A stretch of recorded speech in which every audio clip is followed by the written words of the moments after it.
Hey everyone, welcome to the 477th episode of Just Shoot It, a podcast about filmmaking, screenwriting, and directing. This episode is brought to you by patrons Sierra McCarthy, Daniel Alexander Stebbins, and Emilio Torres. I'm Oren Kaplan. And I'm Matt Unlow. Today we've got a good old-fashioned Oren and Matt catch-up. We've been working on a lot of cool stuff lately, and we've got some lore stories to share with you all. We dig in on set etiquette, and working with celebrities a little bit. What am I forgetting, Oren? What else? Well, if Carlin Hudson is listening, we do answer your question. You've been dying to know the answer. That's right. It's related to lunch. Yeah, we talk about also, I guess for me, it's like a good thing that happened this week and a couple bad things. Mm-hmm. But yeah, I think observations from set. Sometimes it's fun to get a glimpse into a director's life. I know I would like to hear more of what's happening in your life. This is like a real, sometimes the show is like, oh, I want to learn from another director. And sometimes you just kind of want to like commiserate or trade war stories. I think those are kind of the two different things that the show offers. And I think this is certainly in the war stories, water cooler talk sort of like, hey, we've all been there. Let's just relate to these stories together sort of vibe. Totally. Cool. Well, before we get into that, how's your Magic Mind journey going? My Magic Mind journey? Honestly, pretty well. Pretty well. I've been enjoying it. I haven't been taking it every day, but I've been taking most days. Dude, I should have brought some Magic Mind to my set where we were doing magic. You should have. That would have been great. Did some magic, and let me tell you, and I went to the Magic Castle, which I know, and shout out to the Perez Bros who hooked me up with the invite. This stuff is kind of magical. Magic Mind. Yeah, it does the trick. Like if I need to lock into something, if I've got a big presentation or I need to be social, I take a page from Jordan Brady's book of just like, it's like a little extra something. And so flow state, I think I've realized, can mean a lot of different things. I was writing this morning, I was grooving to that, and that's typically what I think about, but also shot listing, also talking, honestly. Like there's so much of our jobs is...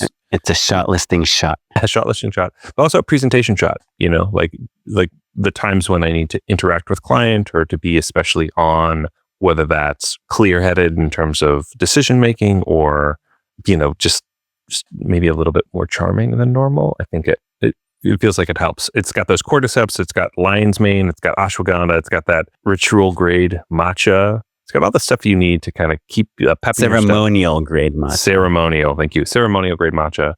Nootropics. Yeah, for the three of you that don't know what this is, it's like a shot that you take every morning and it kind of gives you a little mental boost. Sharper mind, calm energy, less stress. Pretty cool. And you can get a discount if you're a listener to the podcast by going to magicmind.com/shootit, APR, like April. And I think you get 45% off if you go there, maybe 50% off.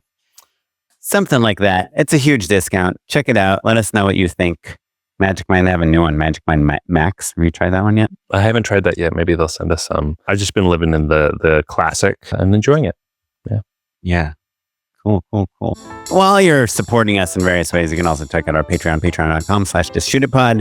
It's where, honestly, it's like one of the only places we make money. When I say make money, is we finance the editing and the other costs of this and that, and I guess some of the ads that you're probably hearing that are not read by us are what pay to keep this thing going. So if you want to support us to really keep it going, patreon.com/justshootitpod, and we appreciate you. Now that that's behind us, Matt, let's jump into the guts of this episode, which is talking about this thing I've been really curious about, which is what you've been working on lately. Our pals over at Sawhorse were like, hey, you'd be perfect for this thing. They reached out. I didn't have to pitch on it, which is the best. And it's been, frankly, years since that has happened. That used to happen to us all the time, right? They'd just be like, oh yeah, Oren, are you free? We've got something next week, and there were a lot of companies doing that. It feels like that work is coming back a little bit. You think so? Yeah. I think maybe there's like, for listeners of our podcast, that some people that have been around for a while know, but that we were very much like narrative directors. And slowly as our lives changed and we needed to make more money and we needed to support more people, we moved a lot of our work into the commercial realm, just things that are more consistently make money. I think that is true, though. Also, me more than you, we just kind of followed the work, so to speak. It's not like I decided to not shoot sketches or, web series or digital shows or any of that stuff. That work just was stopped being produced by anyone, right? Now it's kind of all created by content creators. I think that now corporations understand that in order to break through, they do need multiple styles of content, right? What I hate saying this word, but what commonly people refer to as skits are like big on TikTok, right? Like, one creator, they're wearing a beard and, a jacket on one angle, and the reverse, they're playing themselves. That stuff does super, super well. And I think that, a fully produced, awesome blockbuster trailer stands out against that content. And so they're looking to do a broader mix of, stuff that feels a little bit more UGC, stuff that's a little more testimonial, stuff that is kind of like semi-produced sketches or content, quote unquote, around product or property. And then also they're kind of like more top shelf, top tier stuff that's really kind of television or OTT, like digital ads, but then is kind of repurposed for. And when you say you're talking about the general world of people spending money on media. Correct. Yeah. So like certainly digital spends are up, broadcast spends are down. Like that's been a trend that we've been seeing for the last 20 years, but really vary in a huge significant way. But the need for advertising has grown, right?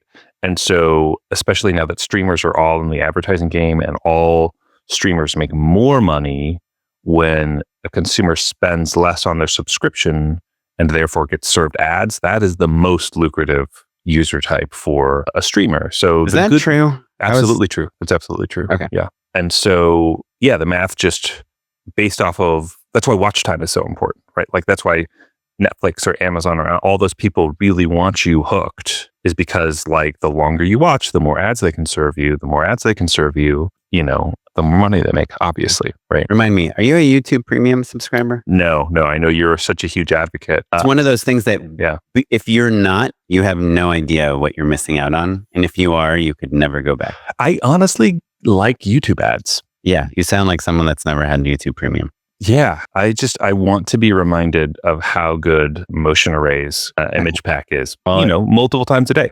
I watch my ads on Instagram. Yeah, totally. Anyway, that's a long way. That's the industry side of saying, like, I do think that there will be more in this kind of like semi-creator, semi-branded space, and that brands are aware that they need to place a lot of small bets, basically. And so that's good for people who live in that sweet spot of like, can do scripted comedy, who have that sort of background and also know branded content and all of that stuff. So like, I think if you're like a younger filmmaker, it might finally be a good time for you again, is what I'm hoping for. We'll see. What kind of content? For like branded content, basically. What we used to call branded content, which I think is probably still, I don't know. I wouldn't be surprised if there's a new term soon. But like in that sort of creator space, UGC space, we'll see. I don't know. That might be premature, but I guess I would just bet against that from my point of view, because I think the work that you're just saying how you got a call to direct something, and it's like, hey, Matt, are you available to direct this thing? And how that thing used to happen to us more often and doesn't really happen that much anymore. Now it's like, hey, we have an opportunity. Can we see if people are interested in you? And if they are, will you compete to get this job with us? Right? Yes.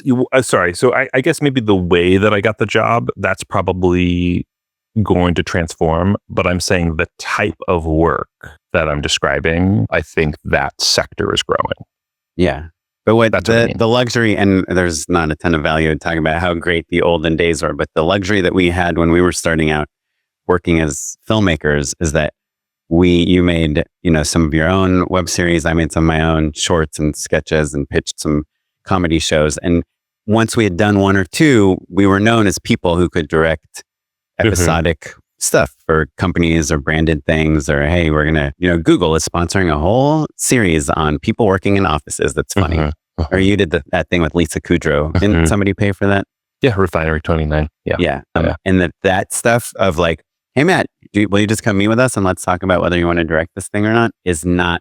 And that was, I would consider that narrative, even though there was a brand behind it. Sure. Your focus was on the comedy and the content and the performances and the filmmaking, and not on the product selling, which is just something that at least I don't see a lot of anymore, because nowadays that stuff really is being created quite a high level by influencers and DIY filmmakers, and is monetized in a totally different way, which is through views. Yeah, absolutely. However, I think that there is a class of creator, and the creator types that are like in that household name sort of area, though maybe not Mr. Beast, not those AAA creators who frankly can tell advertisers what they're going to do and how they're going to do it and not take any notes. Right. But there's a class. Well, one of our favorite shows, VFX Artists React. Sure.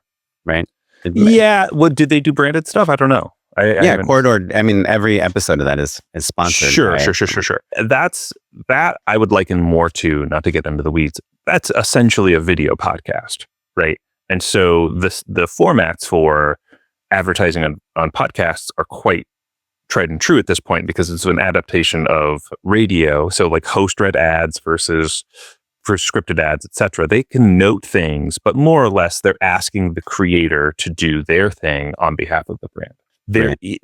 What I'm getting at is that there is, people who are doing like their own series or the like, or maybe who are personalities, let's say host types, like the job that I just did. We had an influencer in the movie space who's got, like 500,000 on Instagram and whatever on TikTok or whatever. I don't know where their sweet spot is, but like they're doing all the red carpets across, all of the big movies or whatever. So their niche is very clear, not really in a place or even interested in doing the sort of work that we do.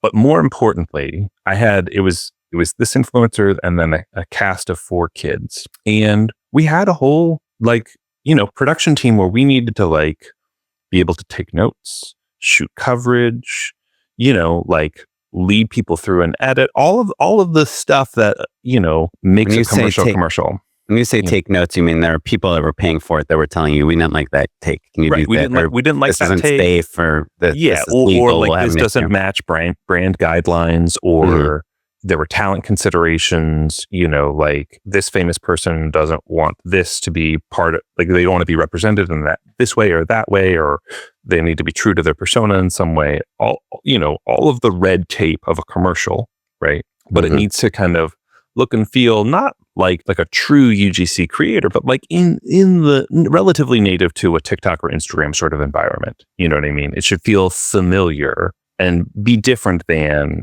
really premium content. But the point is, the big thing is that they still need the customer service, the control, the repeatability that a production like the ones that you and I run can offer. But if you're somebody who just has a YouTube following, a TikTok following, a Instagram following, whether that's massive, whether that's Mr. Beast, the biggest media brand of all time, or you've got 500,000 people who love you in our niche, without that infrastructure, you can't give notes. You can't adjust things the way brands sometimes really need and certainly expect. Yeah. I mean, the Yuki Noguchi has been on guest and I've worked with many times. His line that he always draws between a professional commercial and a non-professional commercial is how easy it is to give the clients a monitor, because when they're like, just shoot it on your iPhone, it's like, well, how's the client going to see the take?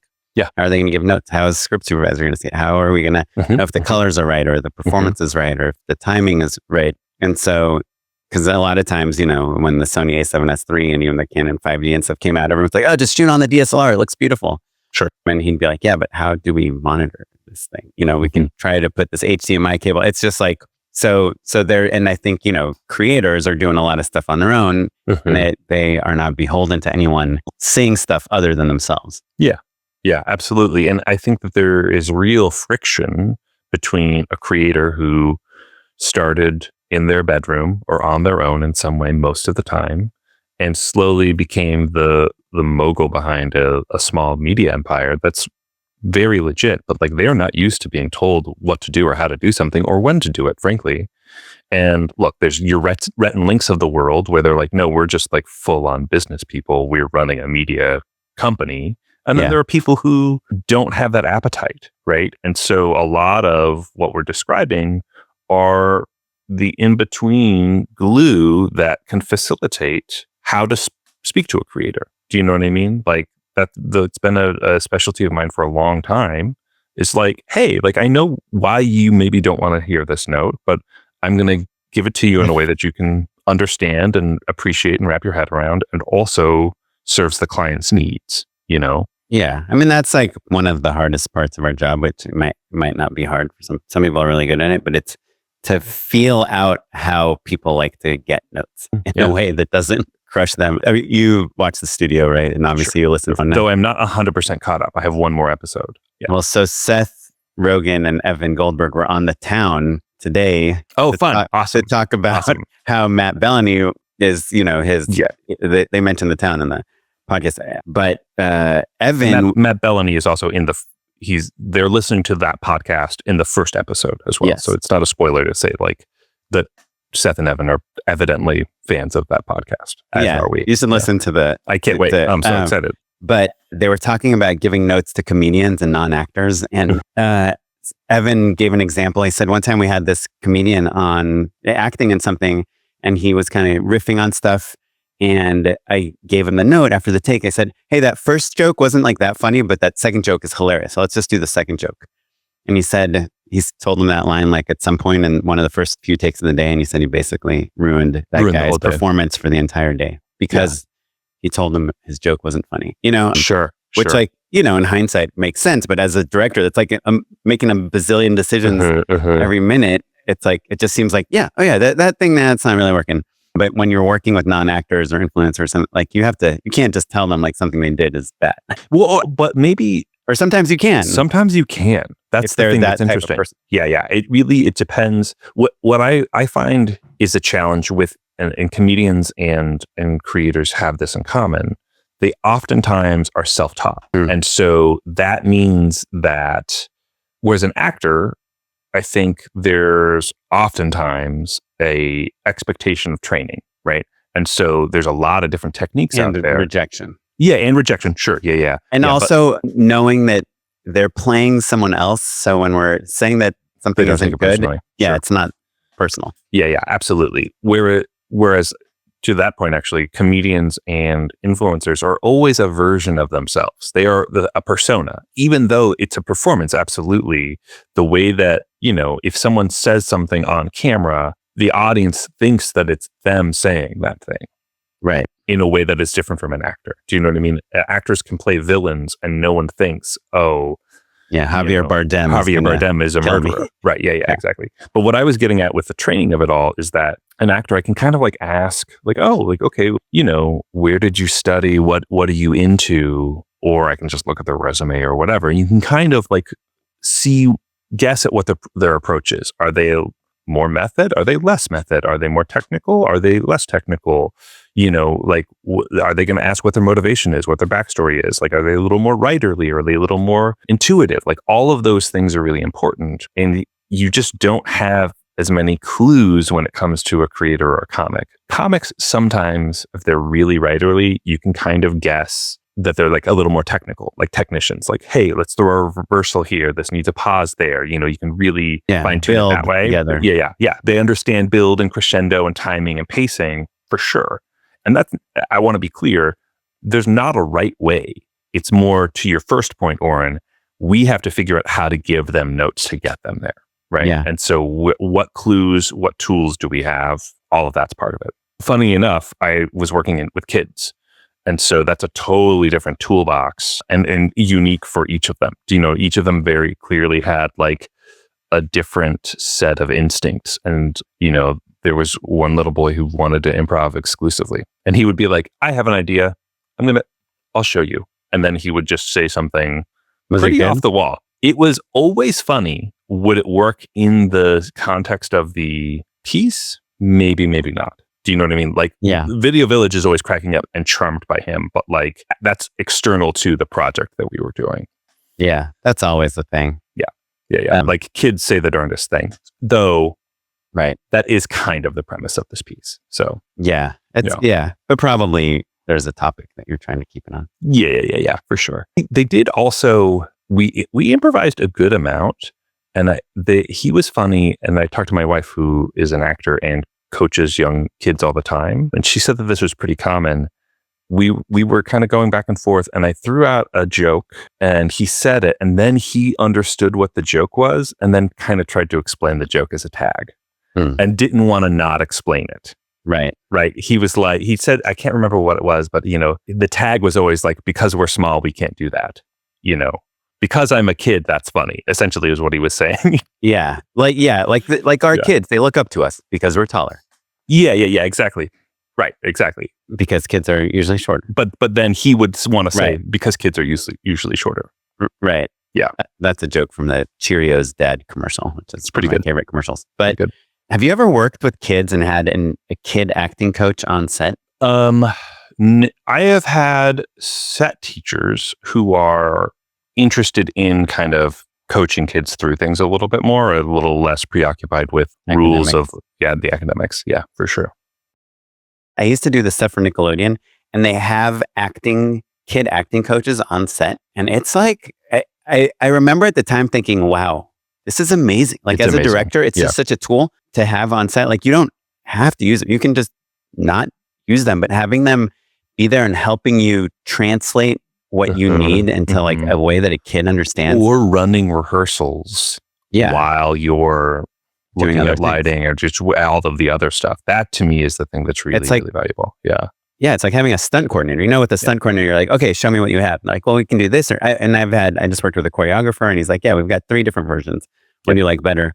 With the kid acting coach, you can be like, yeah, we're kind of thinking that maybe they would do this. And it's like they're giving you something to mold instead of starting from scratch. You can also have an acting coach for adults too, which is what I actually, like I mentioned my wife, as a coach when she's not acting. And remember, I did that show called We Are CVNT5, and it was real DJs. It's called We Are Cunts. That's the joke. Yes. Yeah. You and that kid from the set would fit in really well. I just thought it was funnier to say that. Yeah. Anyway, they were DJs, so they didn't have any training. And so the producers wisely were like, oh, we should get an acting coach to help these guys out. And one of them was the EP creator. And we had my wife on for 2 weeks of prep. And he was like, no, she's going to be on the whole show. Like, figure it out. And it was so fun. It was like the summer of our lives, honestly. Like, we were shooting all over the place. We got to like tag team, but we would essentially, in between blocking and shooting, she was just drilling the scene with them and building in motivations and understanding and like, in a lot of ways doing the directing work that I think we would love to be doing, frankly, in a more sophisticated and smarter way, because she knows more about that stuff than I do, at least. Yeah, it's a really great way to have a creative partner on set with you. Yeah. And when I told you I went to the Sinners screening and Rachel Morrison was there interviewing Ryan Coogler for the Q&A, something that I thought was really interesting that Ryan said is he's huge on having what he calls experts helping him for everything. He's like, I have an expert on blues. I have an expert on guitar playing. I have an expert on the type of vehicles and farming they would have. I have an expert on dialect. I have this. And so when you're on set,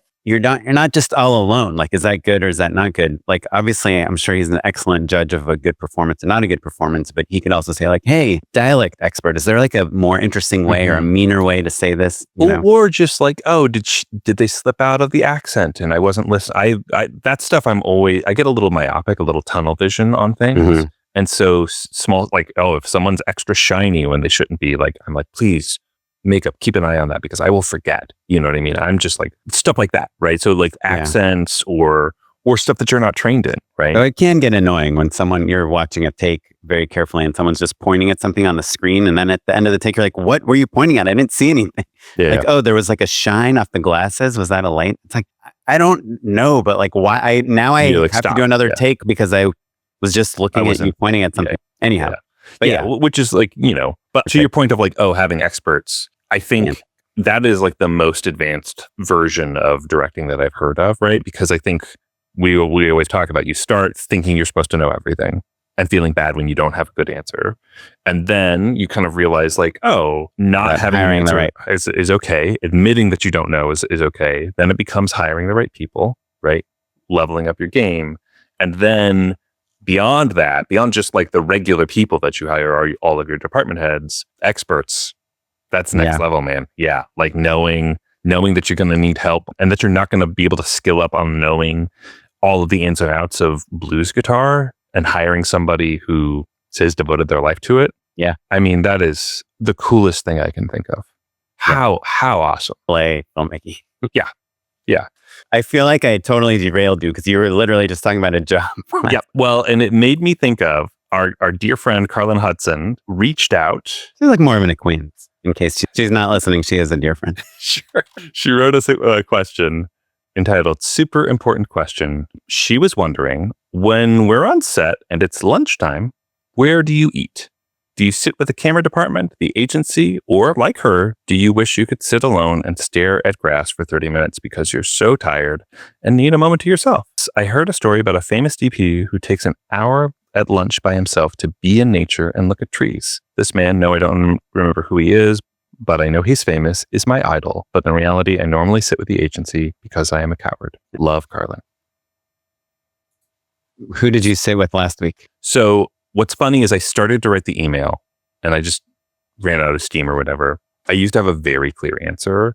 And since I got that email, I've second guessed my whole life. So on this last job, it was new. It was a new agency. It was new client, frankly, new producer too. Like it was a brand new team. So I sat with them. I sat with all of them.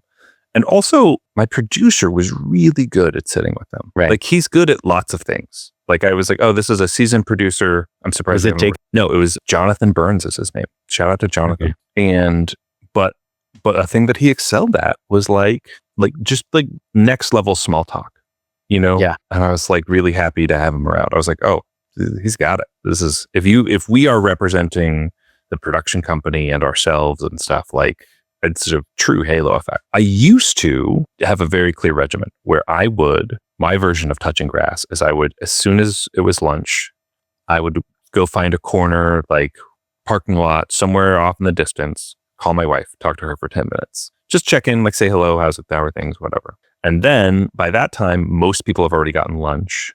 And I've told the AD, don't call me as last man. Like I'm just going to do my own thing. And because I'm not especially picky, as long as there's something vegetarian, and there always is, and then sit down, eat real fast, like in 10 minutes, basically, and then go talk to the DP and AD about the second half of the day. So that was always my routine.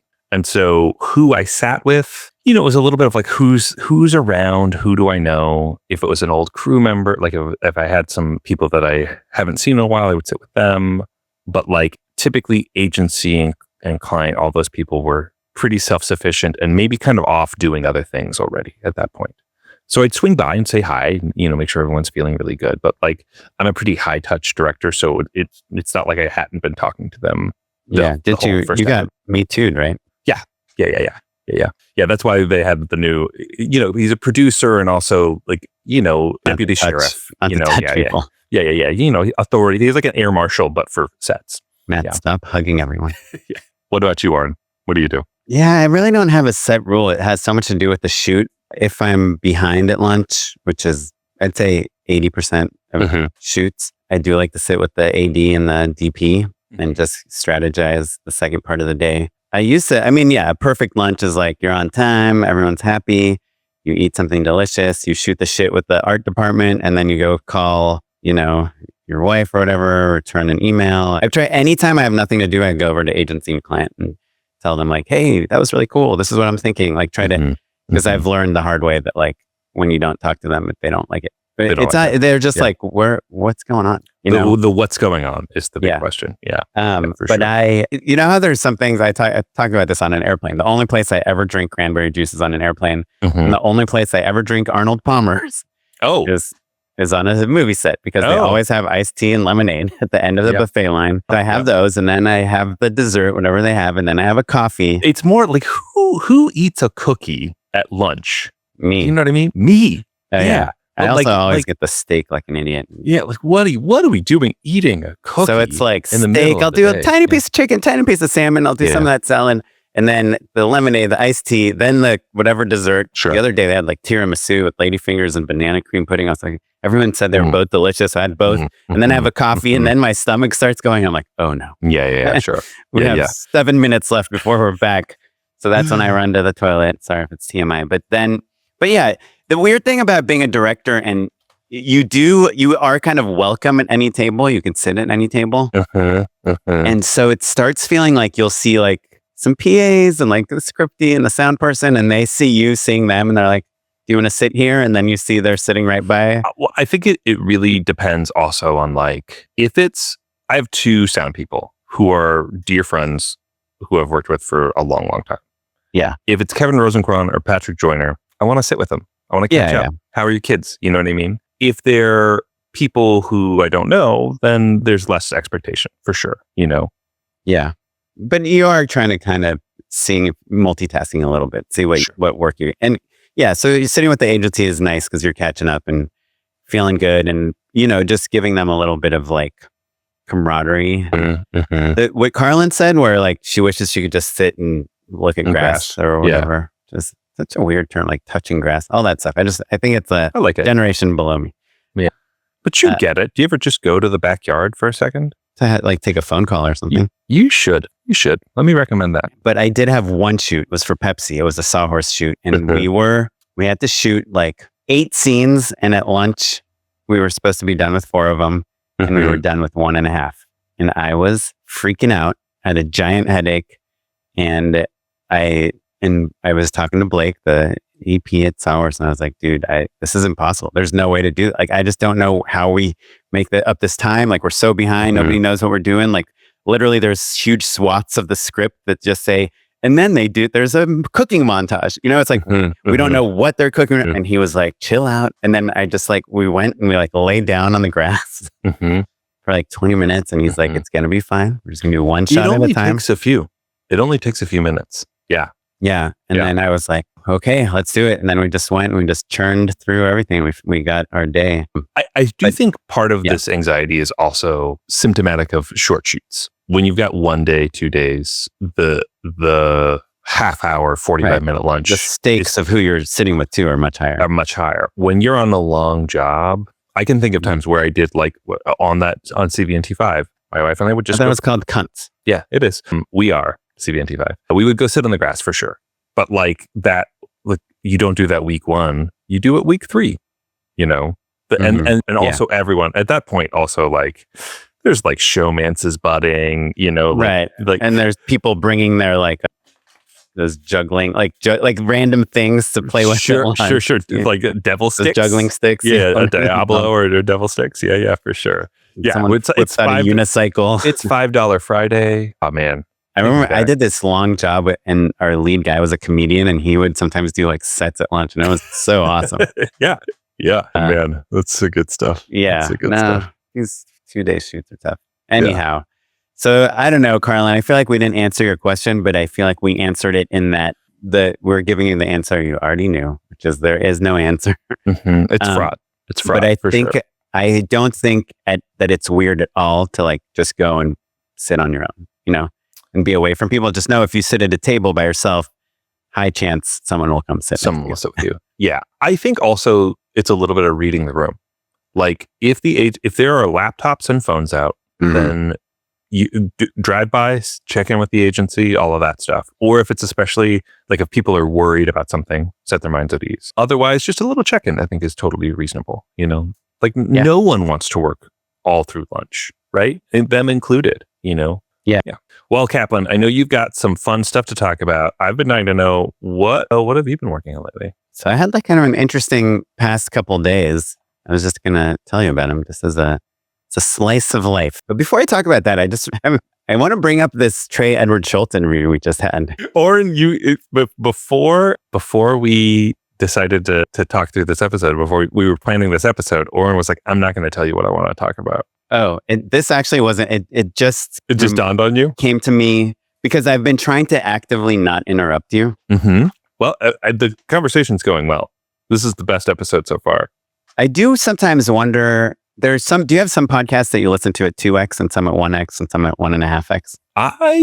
I don't like listening to them too fast, honestly. 2x is like really crazy making for me. I'll do 1.5 sometimes, but like, honestly, listening to podcasts is kind of a leisure activity for me. And so you're not trying to rush through them. there's no rush. Yeah. Well, there's some like Amy Poehler's new podcast, Yeah. Good Hang. I feel like she's kind of getting the hang of it slowly. Mhm, And even mhm. Mark Maron and stuff. Like sometimes they just really talk about things that cats and things that I don't care about for a long time. So I 2X those.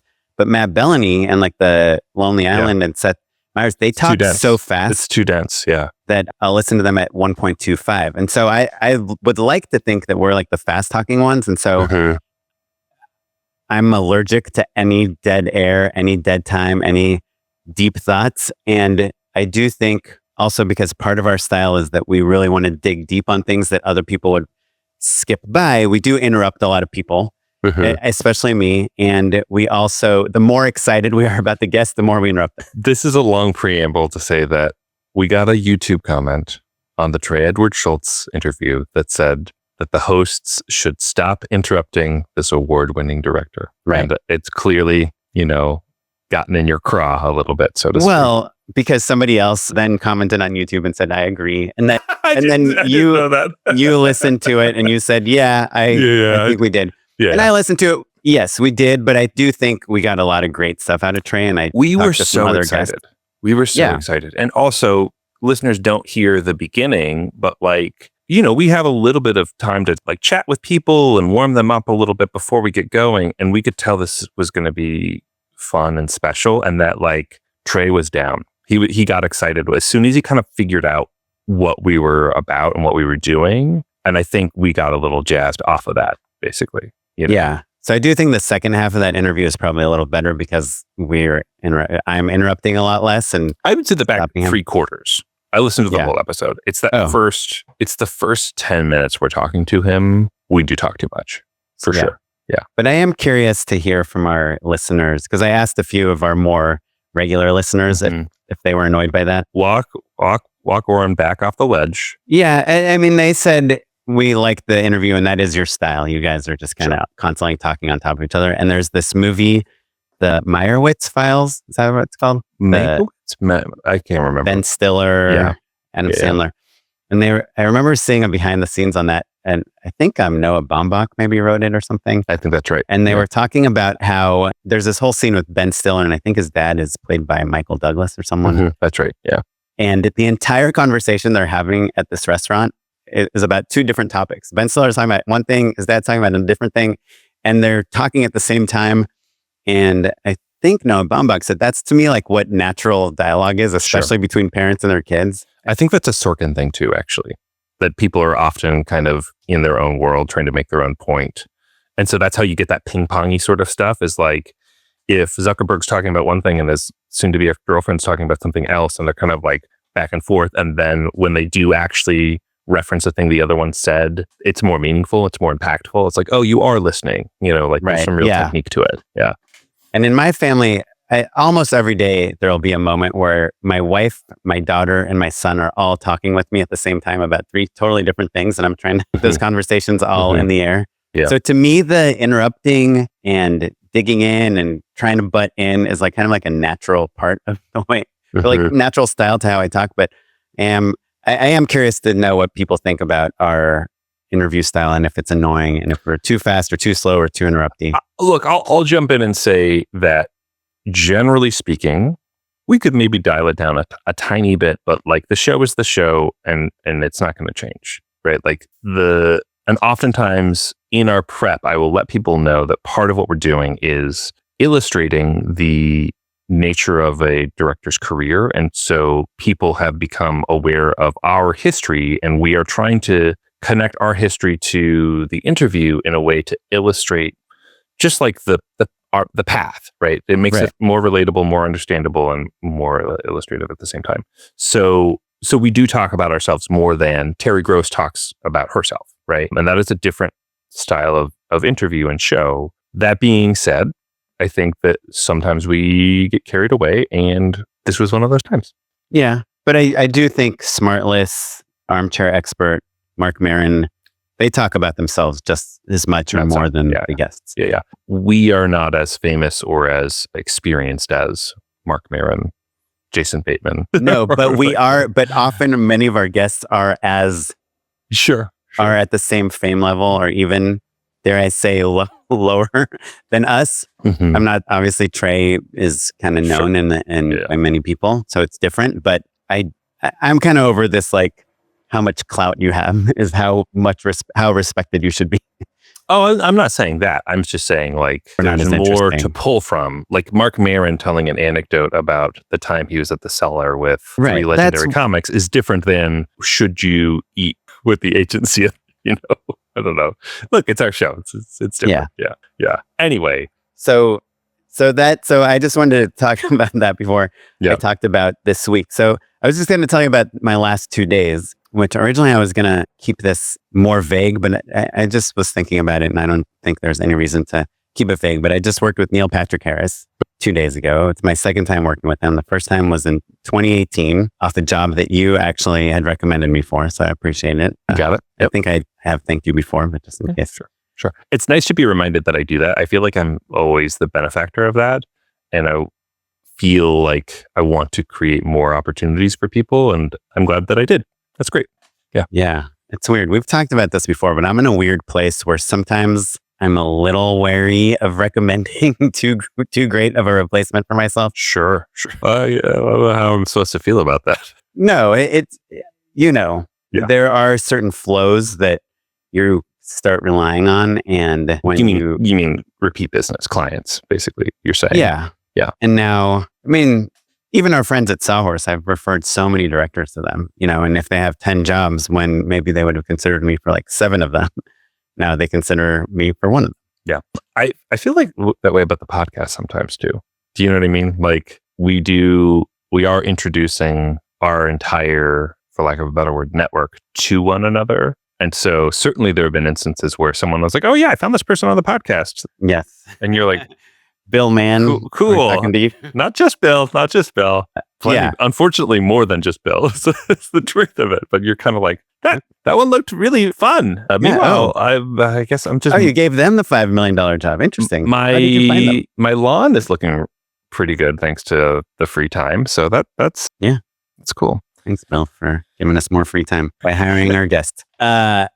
Anyhow, so I did work with Neil Patrick Harris once, and I feel like I can only say this now, 7 years later, but it was not the smoothest shoot, and it had nothing to do with him. It had to do a lot with like the way the shoot was formatted and who I was told I was allowed to talk to. I was kind of told that I'm not really supposed to talk to Neil too much and talk to too much of the talent, and that there were other kind of producer type people that would take care of that. And on top of that, there was just kind of a series of unfortunate events that led to these kids that were also on camera with Neil being kind of mean to him and me not really doing much about it. And once we said cut, after we kind of filmed for like 20 minutes, I said to him, hey, if you're uncomfortable or something with the kids, just let me know.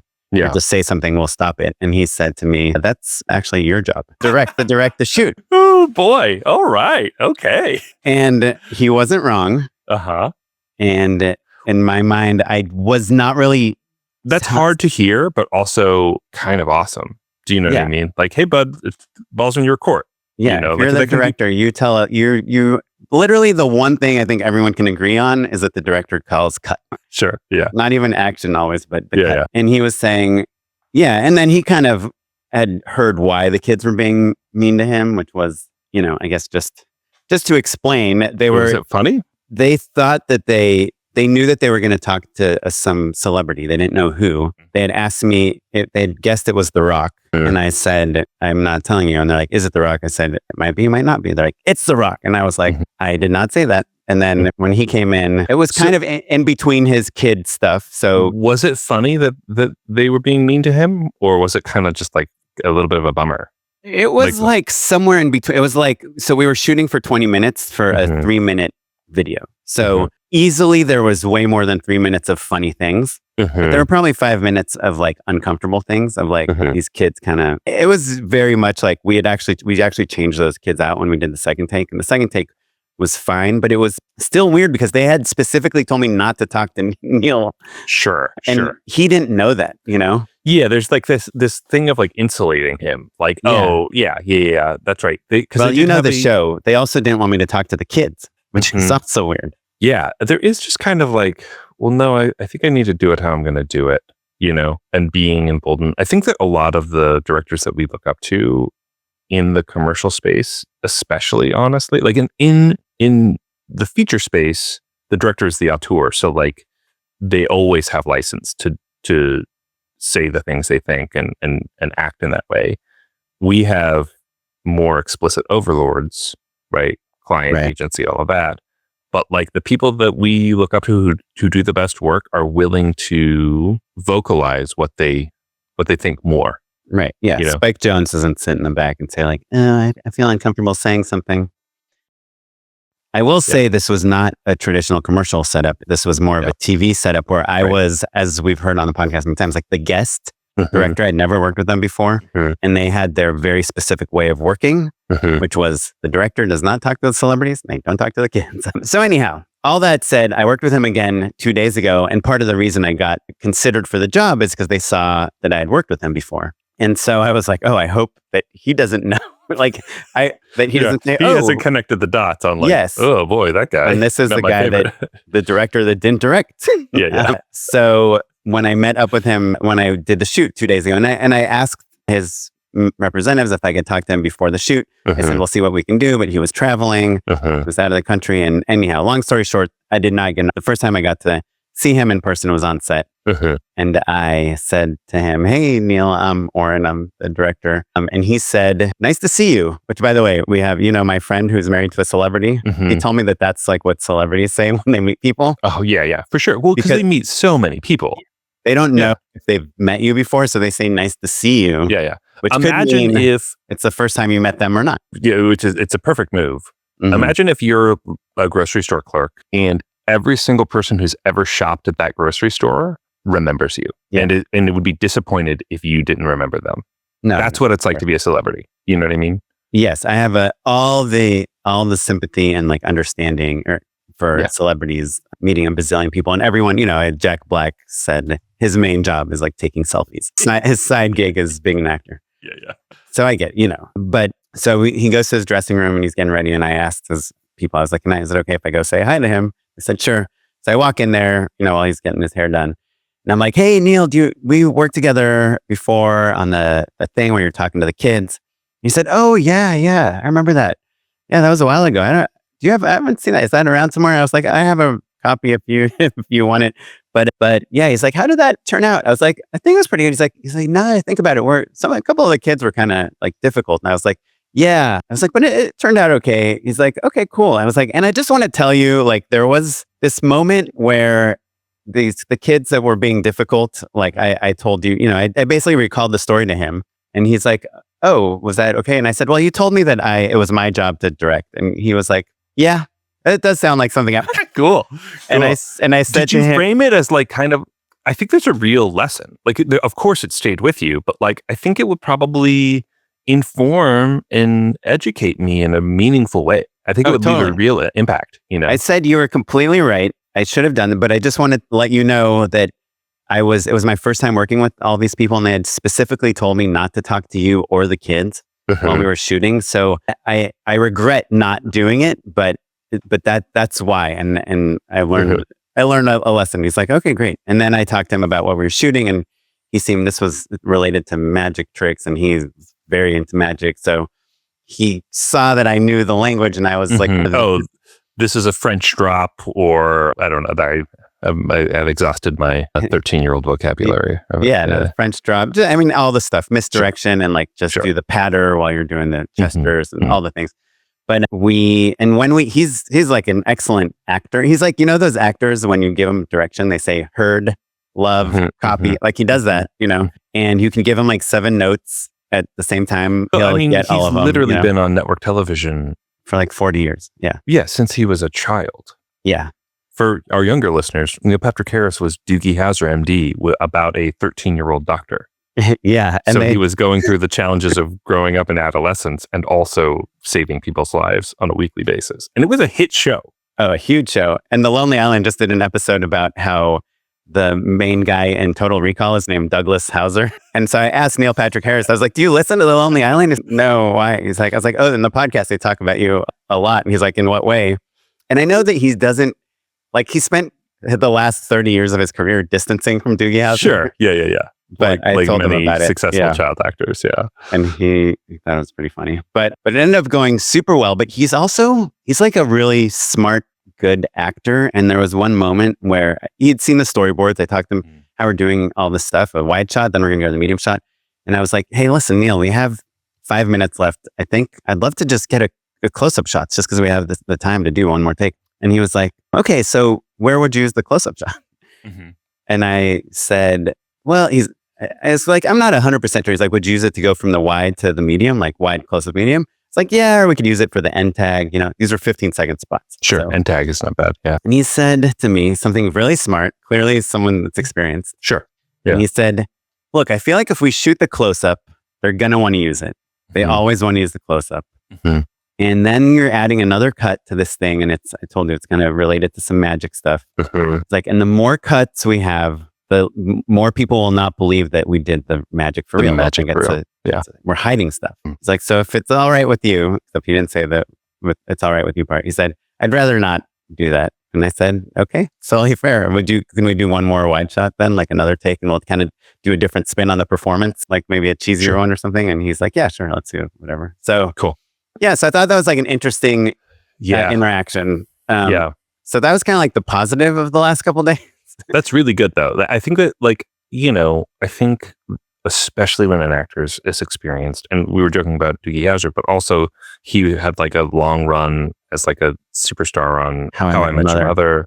Yeah, and Lemony Snicket's series of Unfortunate Events. Yeah. And I think he's producing, he's hosted the Tonys, hosted the Oscars. He knows exactly what he's doing. So you can have those technical conversations, right? He was the president of the Magic Castle. I did know that. It's really cool. I was going to say, sometimes people underestimate actors and their understanding of things, but like, you don't know what their background is and you don't know how curious they are about stuff. Some people are like, I was meant for the stage. I just want to do my thing. Some people are like, what lens are you shooting me on? Like, where are we? Like, how, how does the edit work? That's really the fourth sight is impressive, Totally. And his people emailed me like the next morning and they're like, hey, Neil thought that you went really well. So I was like vindicated.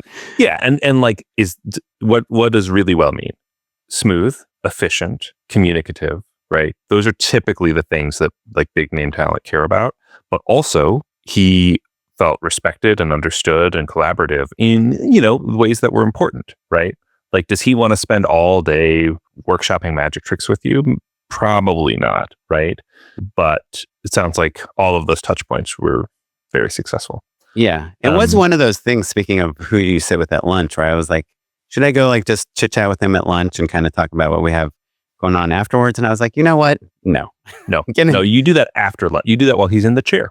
Yeah. Right? Give him the most freedom or the most kind of like less engagement as possible, since I'm going to be engaging with him.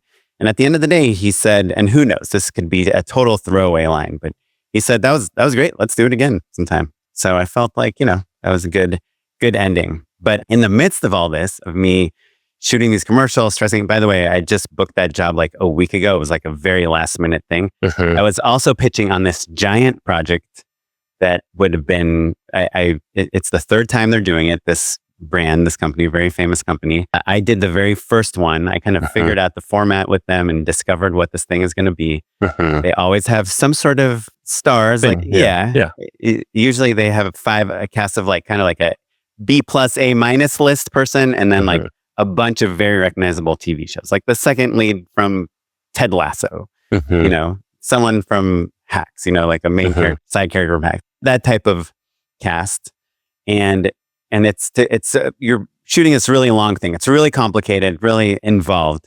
Anyway, I pitched on it. The first year I won it. We did it. The second year they invited me to pitch again.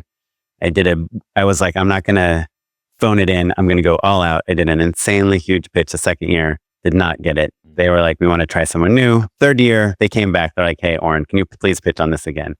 I was like, okay. So while I was like flying to New York, while I was doing all these other things, handling all the other stuff, writing this massive pitch, 50-page pitch with video, examples and all sorts of things, and trying to budget it for LA, because we don't know who the cast is. So budgeting for LA, Toronto, New York, Atlanta, Austin, like all these things, Mexico. So even on my lunch on this, shoot I did with Neil Patrick Harris, I had to like kind of do things. Right after the shoot, I go to my hotel. Before I go to like the client dinner, I'm sending notes like on the treatment and everything. We send the treatment off at 10 p.m. Thursday night or Wednesday night. I fly back to LA on Thursday morning, and we're trying to figure out when I'm going to present it and everything. By the time I land, they're like, "Hey, Oren," they went with someone else, and I was like, brutal, so frustrated. I was like, yeah. That's so annoying. You didn't even let me pitch it. You know? Yeah. I didn't even send them the bid, so it wasn't even a money thing. I'm like, did they even read the treatment? They're like, well, we sent it last night, so maybe they read it, and I don't know. I'm trying to convince myself it's like connected to like my availability and the dates or something. But I was like, well, that sucks. But I guess everything else went well. And they're like, oh, by the way, you know your camera truck from the Neil Patrick Harris shoot? According to what I heard, the PA is supposed to take the truck and park it at like the secure parking lot. But he went to his girlfriend's house in Brooklyn, spent the night. In the morning, there was no truck there. Oh, no. They found the truck like a mile away or something, completely empty. Had our DP's entire camera package, all lenses, camera support, everything. And I was curious, this has never happened. Like almost everyone's been on a job where like the sound person like got all their sound gear stolen out of their, station wagon in the middle of the night. But this is like, I mean, it's probably $250,000 at least of lenses and cameras and stuff stolen. Yeah. And easy to move too, like easy to resell, you know, like serial numbers and stuff, but yeah. I just feel like oddly guilty about it. And I'm just wondering if you've ever had, I mean, obviously we've talked about when like one of your extras like crashed the car into something, but it probably wasn't $250,000 worth of damage. Yeah.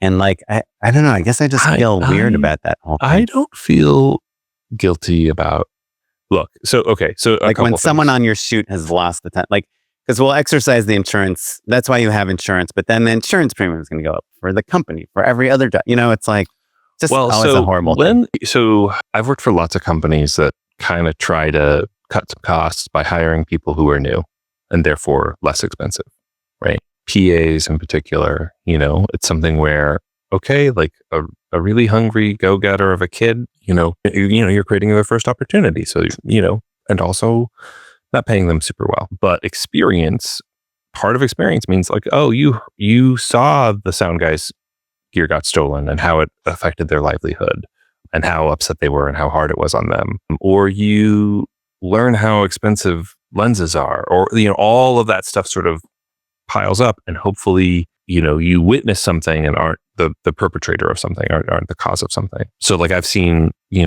people hit buildings with trucks. It's a really easy one, right? Like it's really hard to drive a truck. Should we have hired a teamster? We should have. Hit the tree. You hit a tree, you graze the side, like overpasses. In film school, there's that gas station in Palmdale that everyone shoots in, including our previous guest, Francis Galuppi, who did the last stop out of Yuma County. He, when I was in film school, you always heard this, like somebody drove the truck under the overhang and peeled the top off the truck. 4 Aces movie ranch. There you go. So you hear enough war stories and word of mouth and all that stuff, and you learn like, oh, there's a reason we have protected parking. It's for that reason, or all of that stuff. You're accumulating all of those secondhand experiences, and so there is a calculated risk that producers are making, whether they're aware of it or not, when they try to hire less experienced people. Oh yeah, I told you about when they asked me to tow the generator and it fell off my pickup truck on that freeway. Oh my God. So I drove. And I told them, I don't know how to do this. And they said, well, you're the only person that's available. Yeah. They're like, well, you need to do it. I don't think I've ever told you this. We'd rented like a render rack, like essentially a bunch of computers. Red Rockets or something? Probably. Yeah. It was even pre-Red. I was an intern for the Directors Bureau. So unpaid. Okay. And they got a cube truck for me, a U-Haul and a gate and stuff. And I didn't know how to secure anything to inside the truck. And so like just literally, probably a 3x3 or 4x4, on wheels rack of computers, heavy computers, sensitive, expensive, hardcore computers that we use to basically render a commercial faster, was just rolling around in the back of this cube truck on the 101. I'm like 18, having a panic attack, and like every time I make a turn, you just feel it roll from one side of the Right. truck to the other and slam. I pull over, and try to resecure it. I don't know how to use a ratchet strap or anything. It's impossible that I didn't totally ruin that rack.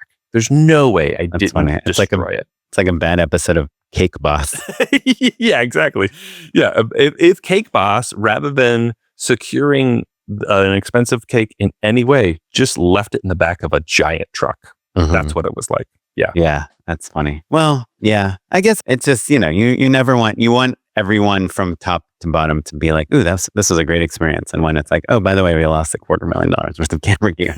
Yeah, yeah. And our DP, especially your DP's camera, their Yeah. personal gear is awful. Yeah. anyhow. Well, before we wrap up, I'd love to hear what our listeners have been up to this week. So please email us at justshootapod@gmail.com or find us on social media at justshootapod, mainly on Instagram, to be honest. That's the only one I checked. We'd love to hear your stories of the week, directing stories, opinions, who you sit with at lunch, etc. But Matt, do you have a second to endorse something? I do indeed. Unpaid endorsements. You're going to be annoyed by this endorsement, Oren, because it is. I have an even more annoying It one. is one that's I'm fully stealing from you. You hipped me to many years ago the Mac OS. channel Captain Disillusion. Oh, yes. He just dropped a new video about the math behind blurring and unblurring and how those algorithms work or kernels work. I saw he had a new video. I haven't watched it yet. Is it blurring, from what I know, computer science-wise, is the way sharpening works? I don't know. It's sort of. The way you do it, you calculate it, is you blur an image and then you subtract the blur. I think this is slightly different, but there is effectively the inverse of the blur. Anyway, it's more complicated than I understand, and I should rewatch the video for sure. But what I love about it is less, honestly, the actual content of the video, and it just reminded me. I was like, he is so good at describing really technical, really theoretical things that we use every single day as filmmakers in a way that is understandable, relatable, and frankly thoroughly entertaining. And like it's masterful. Yeah. And this dude is like literally making like a funny video about the way that math interfaces with like digital lens blurs. It is bone dry, and he does a great job on it. So I guess I'm really just trying to say, this dude's incredible, and like Check him out if you aren't already watching. Check him out. Kind of like what YouTube is best at. Like there's no way you could ever pitch a TV show of like, hey, I'm going to explain the math behind this, but like, an heir apparent to the Bill Nyes or the, he's like a mathlete plus VFX. It's incredible. Yeah. And he's hilarious. He has that kind of like Eastern European sense of humor. Yeah. Which at first you're like, oh, this is going to be bad. And then it's like, no, it's so really good. funny. Yeah, He's so really self-aware and clever. Yeah. I love him. Yeah. It's really good. I will also endorse a YouTube channel that's maybe less cool, maybe more cool. If anyone is interested in learning how to do cool magic tricks, this guy, Oren Magic, because it's just at Oscar, like OSCAR. He just shows you how to do sleight of hand. He's like, here's 12 tricks with pens, I could just watch his videos for hours upon hours. And then since it's not a great endorsement, I'll give you one other not good endorsement. Ooh, yeah. But let me ask you, when you are getting a ride like from the airport or around town, how do you decide between Uber and Lyft? Yeah, like I think I just do Uber. I think I was on Lyft for a minute. Like honestly, like whatever Instagram level, like, information about like the practices, like the values behind the company, whatever like is the most ethical, quote unquote, at the time, based off of my very, very, very limited research. That's what's installed on my phone, and I just use that. Okay.